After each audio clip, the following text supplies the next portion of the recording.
There's a founder in the portfolio, Elias Torres, who is a unicorn.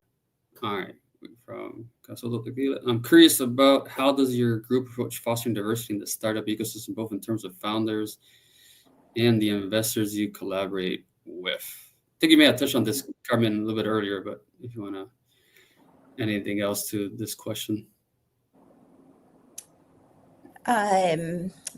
So just in terms of, fostering diversity in the ecosystem, I think about it from so many different angles, even from the LP side. So in our fund, 55% of our LPs are women, and a big majority are Latinos. And for me, that's important as well to see diversity in the LP base, because they also have broad networks and are able to act on kind of our behalf and be part of our brand out there in the marketplace and bring us opportunities as well.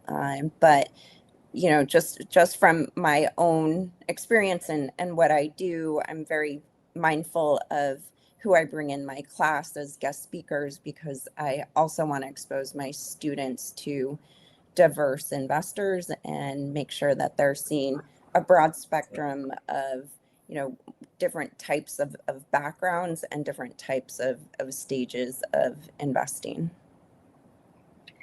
I think it's also being intentional about it, right? Because like early on, we were early investors in a company called Certiverse, where we brought Angeles in, right, from the very beginning, their first round.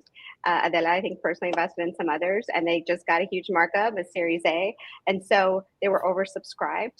And I think they've come in multiple rounds. And so for us, it's always it's being intentional.